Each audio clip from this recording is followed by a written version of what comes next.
For our viewers out there, that menstrual health might not be something which they're too familiar about, or may not even be something which they think something which needs to be taken seriously or needs action right now. Can you give them an overview of what are the challenges with menstrual health in Kenya, and kind of what steps are you taking at the moment, along with your team, to tackle some of the challenges?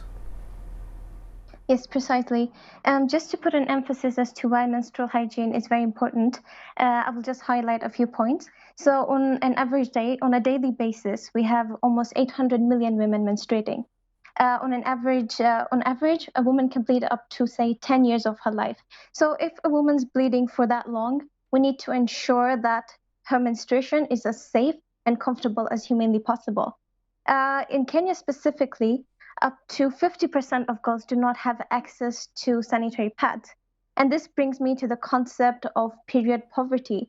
Earlier on, we were being told about food poverty. So today, I would like to shed a little light on the concept of period poverty. So this is a global issue. It's, of course, not exclusive to Kenya or sub-Saharan Africa. But in essence, it's basically just the lack of sanitary products, menstrual hygiene education, hand washing facilities, and proper waste management. So, what happens if, as a result of period poverty, in our setting, if a girl does not have access to these services, these girls and women resort to using unconventional means to actually manage their menstruation. And these means are very unhygienic and unsafe for them. So, you will find girls using chunks of mattresses or rags, and in the rural areas, even there's reports of girls using goat skin and dried leaves, just something that can basically hold the flow. So all these different means basically expose them to a lot of urogenital infections, and they affect their physical health. This can also have a very detrimental effect on their mental health. So in our setting, we don't really have a lot of education on menstruation. So at menarche, when a girl starts menstruating, she probably might not know what is happening to her body.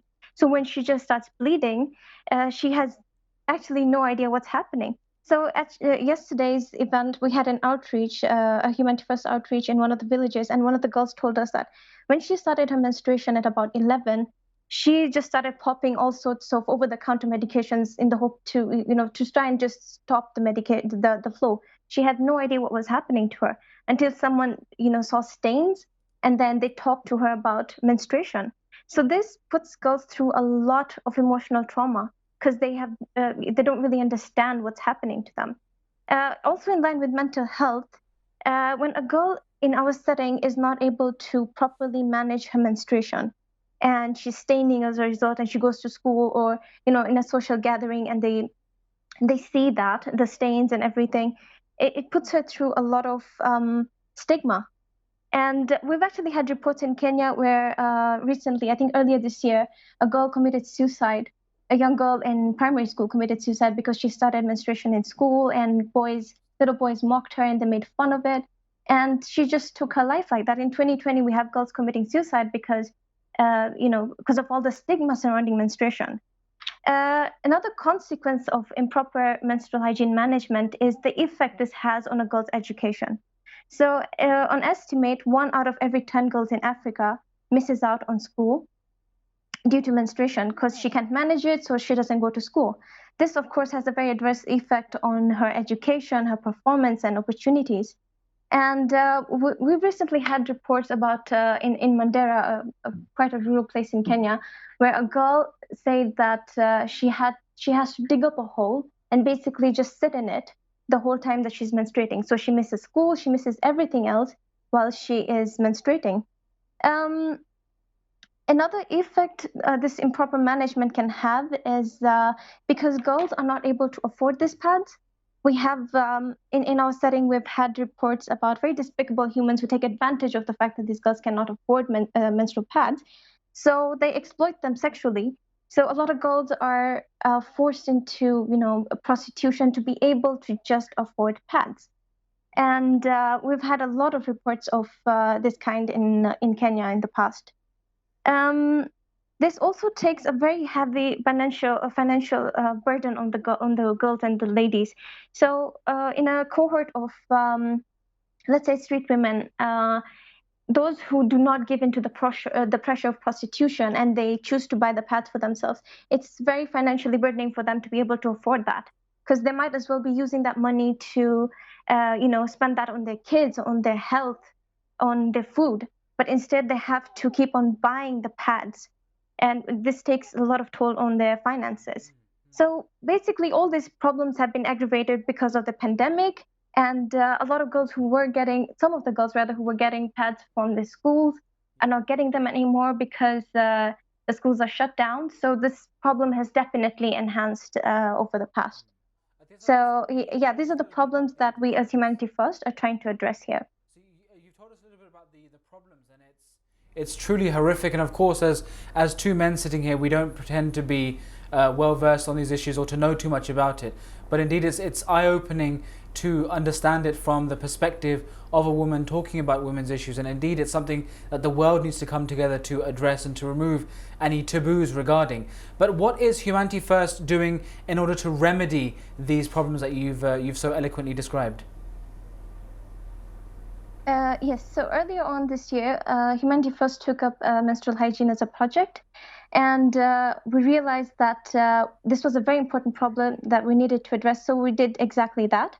Earlier this year in March, we set up an outreach in a high school in Kangemi, Nairobi, and we reached out to about 70 girls. We gave them donations of washable, reusable pads, and we also gave them face masks and also donated some food to them.